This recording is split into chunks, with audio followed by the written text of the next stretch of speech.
Welcome to Brawny Conversations. I am Patrick Braun, your host. This podcast will provide our listeners with informative and entertaining discussions held with experienced people covering a wide range of topics. If you want to shorten your learning curve or just learn more about one of our topics, this is the podcast for you. Enjoy our discussion. Rick is a real estate project manager in the oil and gas industry. When he is not working, watching his son Zach, who is a high school senior playing baseball, he is probably either on his bike, swimming, or running around and around and around the block. Rick has accomplished something that I can't even comprehend. He has completed 12 full Ironman races, and in 2022, he drew what I call the coveted golden ticket, aka Ironman Legacy qualifier. That allows him to race in the Ironman World Championships in Kailua Kona, Hawaii in 2023. Rick has been a tremendous help to me as I began training for an Ironman in 2021. His insights into nutrition and race preparation made my first Ironman experience at Texas 70.3 a very pleasant and fun experience. Rick is also helping me plan for my first full Ironman race in Arizona, only 4 weeks from now. Rick, welcome to the Brawny Conversations podcast. And as you sit down for our conversation today, what are your thoughts and expectations? Well, hey, Patrick, appreciate you having me on. I have to admit, this is my first podcast, so I'm not really sure what to expect, but I just hope that through our conversation, anyone interested, in Ironman or whatever it is, their interest is, that they might be able to pick something up out of this conversation that might help them along the way. And I do want to say, hey, congratulations on this new venture of yours with Brawny Conversations. I've been able to listen to a few of your podcasts, and I've certainly learned a few things from a few of your guests. So this should be fun. Well, thank you for that, and I appreciate you being here. And knowing what I know about you, our guests will take away many, many things relative to triathlons and endurance sport training from you. So before we dive in, tell us a little bit more about your background in athletics and endurance sports. Right? I know you have a passion for baseball and for fitness. Give us some background on how you got into all this stuff. Sure. Well, growing up, I was always a team sports guy. Baseball, my main sport. That's my true love. And, it was always team sports. I was never a runner or a swimmer, or a cyclist, any of that growing up. And then when I moved to Houston right out of college from Louisiana and got here and really didn't know anybody and got involved with some softball teams and started playing team sports, playing softball, playing flag football, and just doing that for several years. And through some field assignments with work, being out in the field, and just that desire to stay in shape and continue working out. I started picking up running a little bit, and eventually bought a bike to do a little cycling, and did a couple 5Ks here and there, and that kind of led to did a couple of, at the time they were called biathlons, kind of sprint events where you did a 5K run, a short bike, and another 5K run, and just liked the competition and kind of got into that, and it just kind of built from there. The older I got, the harder it was to stay in with the team sports, although I did stay with it. Just needed something more to keep you going, through the week and the weekends. And that's just kind of where it led. It was something you could do on your own or with a group. And it just kind of built from there. So I know you've been doing this for over a couple of decades now. And by that, I mean half Ironmans, Ironmans. I know you've done 12 full Ironman races. How many half Ironman races have you done? I'm not sure. I haven't done that many. Certainly not 12, but I don't know. It's probably, I'd say probably somewhere near 10, I guess, half Ironmans. I've done 20 marathons outside of Ironman. So I've done 17 Houston marathons, one in Austin, and once at the Marine Corps Marathon in Washington, D.C. And then several sprints, sprint triathlons, Olympic triathlons, and other running events, 5Ks, 10Ks, that kind of thing. Wow. Well, that's some perspective for our listeners, just to show the level of experience that you have and why you're on as an expert guest. That is, for me, an unimaginable amount of not only marathons, but Ironmans and half Ironmans. That is a lot of mileage. Now, you also had an interesting streak last year. You had a very high consecutive streak of days running. How many days was it? How did that start, and what was that all about? Yeah, it started. When did it start? It was before COVID.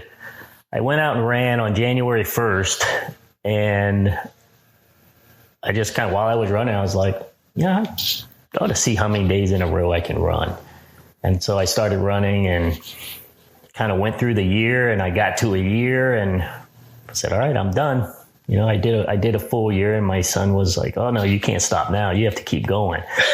And so I continued, and it went through COVID. It went through the big freeze here, where I had to go out and run on the icy streets. I actually had to run through people's yards so I wouldn't slip on the streets. But it went through COVID. I actually got COVID during that streak. And at that time, everybody was freaking out that, you can't run during COVID. It's going to get in your lungs. So I agreed with my family that I would not run, but I would walk each day while I was on medication and got through COVID. So there's a little hiccup in there, but I did walk every day during that time. And so the streak actually went to 750 days. Oh my goodness. That included, having to run the next day after a marathon. It also included having to run the day after Ironman Florida. I drove back from Ironman Florida the day after the race, 10, 11 hour drive back. And when I pulled in my driveway at 10:30 at night, my son met me in the driveway and said, come on, let's go. You got to get your run in. Rick, that's amazing, because we've talked about this on several other episodes, just the mindset of Ironman athletes and endurance participants in general. And this streak typifies that mindset, right? It's just taking things to the next level. Yeah, not something I recommend, but it was fun while it lasted. And I probably paid a price for it because, there's stuff that still aches here and there. And, but overall it was fun, and it was, a good challenge, and it was fun while it lasted. Cool. Now, the average length of those runs, knowing you, it wasn't a mile. What would you say the average length of those runs over the 700 plus days was? Yeah, I averaged out, it was a little over 4 miles per run is what it averaged out to. My goodness. Another reason why you're one of my heroes, Rick. I love it. Okay. Now, as we open this session, you talked a little bit about how you evolved once you got into your corporate career and moving from team sports into some running and riding, and then ultimately endurance sports. But let's get specific. How did you actually, and there's a good story here, how did you actually get involved in your first triathlon? Tell the truth. She's not going to want to hear this, but it was my wife that suggested it. So I did. Well, kind of another crazy story. I was playing flag football at the time out at Memorial Park with a bunch of guys. Memorial Park in Houston's a great park in the city with a 3-mile loop around it where a lot of people run. And so I would go straight from my office on game night to Memorial Park, and, our game may not start till 7, 8 o'clock. And so I would just go there and I would just run at the track and then go play football. And I would see all these people running, and there were all these people training and talking about the marathon. And then somebody mentioned a half marathon. I had no idea what a marathon was or a half marathon was. And when I found out about what a half marathon was, I was like, man, I could probably do that. So I said, I'm going to go run this weekend. So I just ran. I think the furthest I'd ever run was a 10K. And so that weekend I just walked outside and said, I'm going to go run 10 miles. And I ran 10 miles. And again, I don't recommend that, but I made it. And so at that point, I'm like, well, if I can run 10, I know I can run 13. So I might as well just sign up for the full. So this was like in October, and the Houston Marathon was in January. And so I signed up.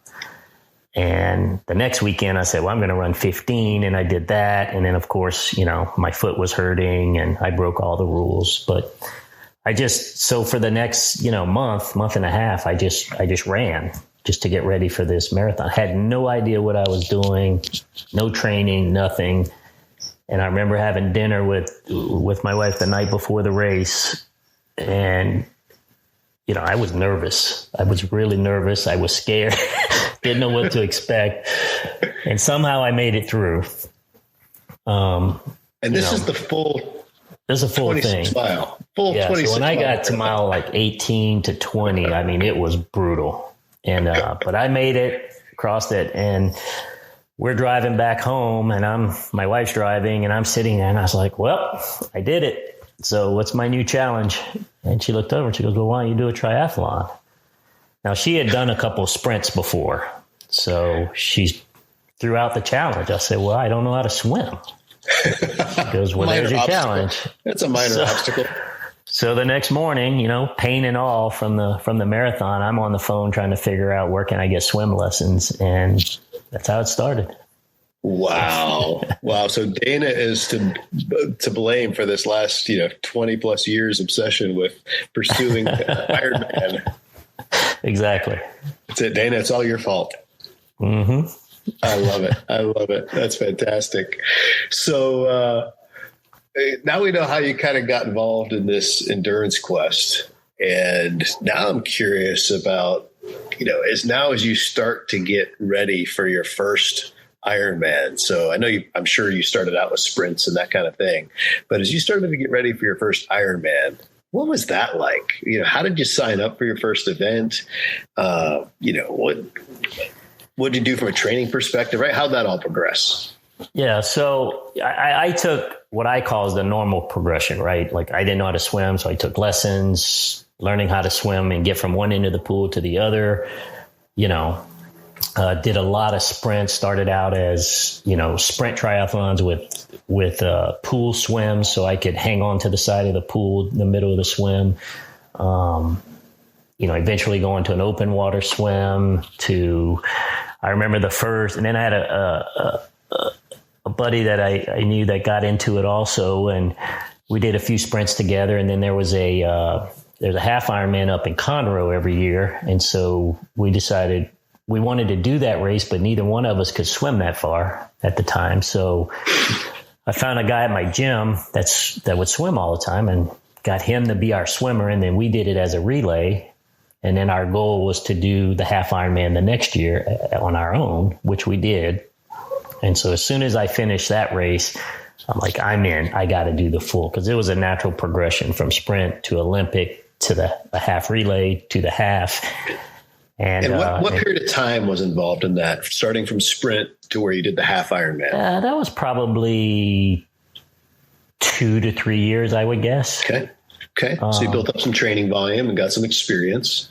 Yeah. And then, and so when I signed up, my friend Chris and I both decided we were going to do Ironman Arizona, and came time to sign up. You pretty much have to sign up a year in advance. Otherwise the race would sell out. So we decided to sign up, and we did. And at that time I could not swim that far. I knew I couldn't swim that far, so I knew I had a year to get myself ready. And by the way, Rick, a lot of people can't swim that far. 2.4 miles in open water is a long way. Yeah, it is. But I had a good group of friends. There was a guy I worked with that got me involved with a tri club up in the Woodlands that had started up. And that was a great support. The sport was just taking off at the time. At least for me it was. And it was, still fairly new and a lot of excitement. The Woodlands has a great group of, athletes up there, and this whole tri club came together, and it was, a lot of support. So learned a lot from those guys, watched them compete. Actually went out the year before my first Ironman race and watched a group of those guys compete in Arizona on the course. And that was a big help to watch those guys. And then just signed up and started training. Found an online coach that would send me my workouts. At that time, it wasn't, the coaching wasn't as readily available, right, as it is today. And I was able to find a coach online that would shoot me my workouts every 2 weeks, and I would just follow that plan. I didn't care what the workouts were. I think you're following a good plan right now, kind of same format, right, where you the plan is there, you just go out and do the work. Because when I first started, I had friends that built their own plans, and it was overwhelming at first, where I was finding myself reading and studying and trying to figure out my plan. I was spending more time trying to figure out what to do than actually doing it. And I said, I can't keep this up. I just need somebody to tell me what to do, and I'll go do it. And I think that's important. What I've learned, and obviously I have only been doing this for about 1.5 years in preparation for the full. But what I've learned is that, if I was writing my own plan, I would probably kill myself with too much. And although the training volumes get really, really high, these professionally designed plans provide for adequate recovery and rest. And so you build, then you rest and recover, you kind of hit a plateau, and then you build again. And through each phase, you actually get your endurance grows, your strength grows, your speed grows across these disciplines, but it's all so important to have that recovery in between the build phases. Sure. And right, you never know that if you're doing your own plan. You think you got to go out and run and do everything super hard, super fast all the time, and that's just not the case. Right. So we heard. Obviously, where I'm going with this next question is, what were a few of the challenges that you'd overcome as a beginner? And clearly, the first biggest challenge, and you said it, was not really being able to swim. And so obviously you addressed that, but I am sure there had to be other challenges as well from, I'm just thinking about cycling. When you're on a bike for a long period of time, there's all kinds of crazy things that happen. Where are you going to go? Where are you going to ride? How you get your supplements, nutrition, water while you're out there for 4 or 5 hours. So give us some of those challenges that you had to overcome as a beginner that you just didn't know about. How'd you deal with that? Yeah, right from the start. It's confusing, right? Because you don't know anything about the sport, right? And so there's a lot, just doing a lot of reading, finding everything you can. The Tri Club was very helpful. You had, former pros, current pros that would give talks and talk about nutrition and different things. So you just soak up as much as you can, but it was all a learning process at the beginning. And then, it was obviously the swimming, and the nutrition. Is just, what do I use? And look, over the past, 15 to 20 years, everything has changed from, like I mentioned, the availability of coaching to nutritional products to the technology and the equipment that we use. Right. So it was, and it's still today, it can be very confusing and just trying to learn everything and figure out what you need to do for each phase of the event, right? You're swimming, you're biking, you're cycling and you're running. So just trying to understand all of that. But, and then, one of the other things too, and it's probably one of the downsides of this sport, but it's a very expensive sport. And it can be a very expensive sport, right? With everything involved in it. And you just look, a pair of running shoes these days. There's some running shoes now, they're $250, $300 a pair. It's crazy. Yeah. But, and we won't even talk about the cost of a new bike. And, but, as we entered this thing, you kind of start out with, I started out with my road bike and put some clip-on aero bars on it. And then, eventually the further I got into it, the more upgrades I made in my equipment, and the more I learned about nutrition and, what things will help me along the way as far as as technology came out from watches to GPS, to power meters on your bike. Again, from day one to now, I think one of the biggest things is it was just a little confusing, and just having to learn everything involved with it. And it's, well,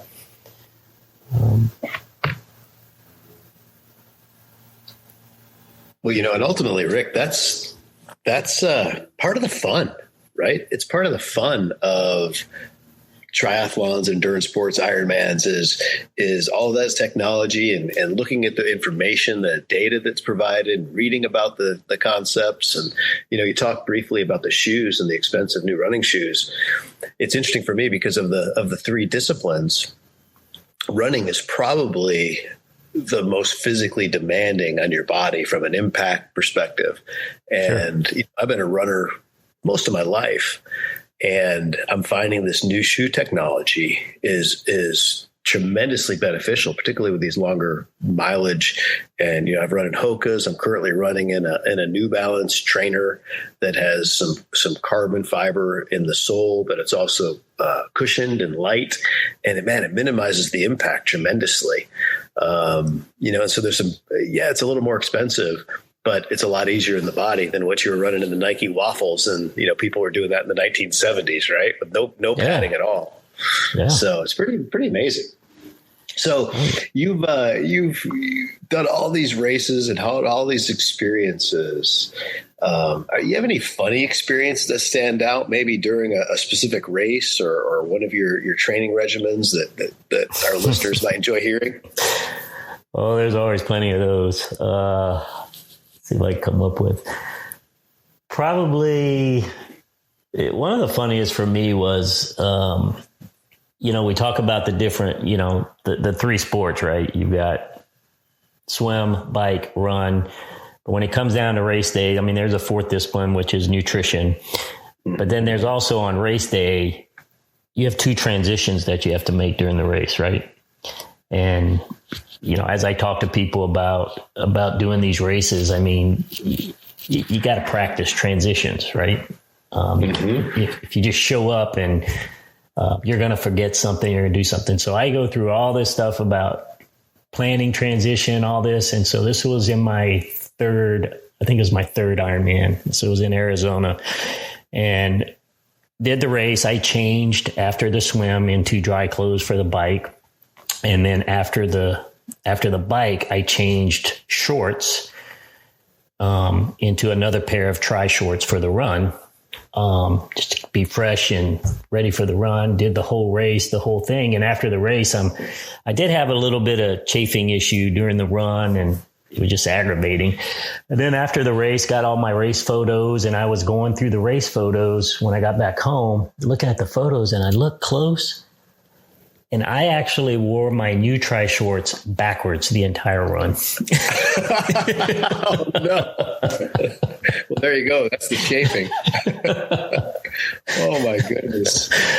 And then I did an Olympic swim, an Olympic try one time. And I had done Ironman Texas, and it wasn't going to be wetsuit legal. So I bought one of these swim skins or whatever they are. For that race. And then I did an Olympic race after and wore that for the swim. And then those transitions obviously are a lot quicker. You try to be a lot quicker in that transition. And I came out of that swim, had my bike, and was running out to the mountain line. And I saw my family, and my wife goes, "Hey, you still have your suit on?" I'm like, "What?" Like, you still have it? And I looked down, and I forgot to take it off. So I had to strip it off right there. So, there's always things that come up, but there's probably more stories. That's good. Yeah, you plan and prepare, and then somewhere along the way you forget. So that's pretty funny.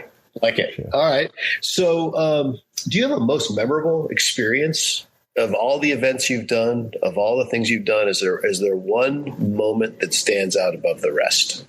Yeah, there's a couple. So now obviously every finish is memorable. I don't care if it's your fastest time or if it's your worst time.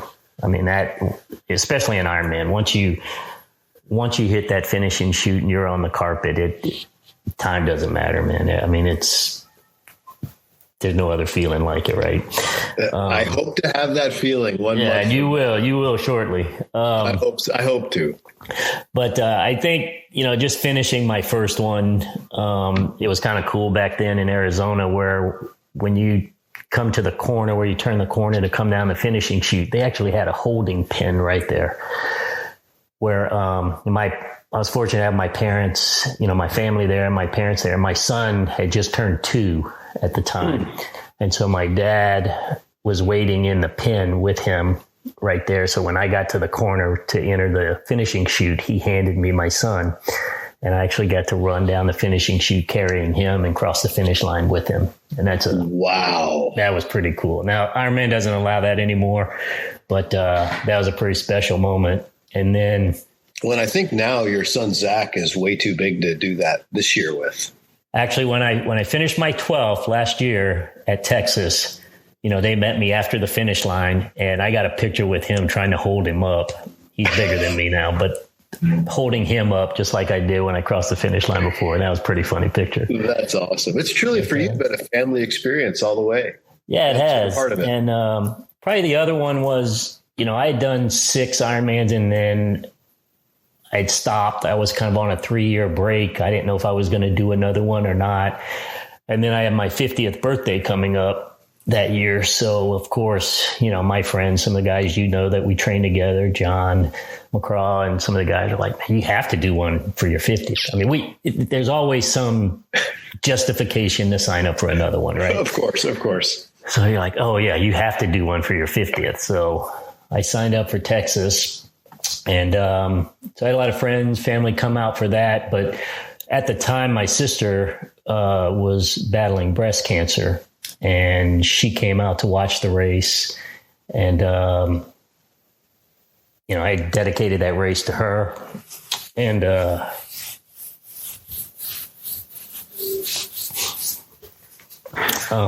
was able to hand her the medal when I finished the race. It's pretty cool. That is. Wow. But I'm happy to say she's cancer-free today and all good. And but that was a special moment. Oh, thanks for sharing that, Rick. I know it sounds like it was a very difficult time for you. Yeah, but all good. All good. I was glad that she could be there, and it was a fun day. We're going to take a quick break, conclude episode 1.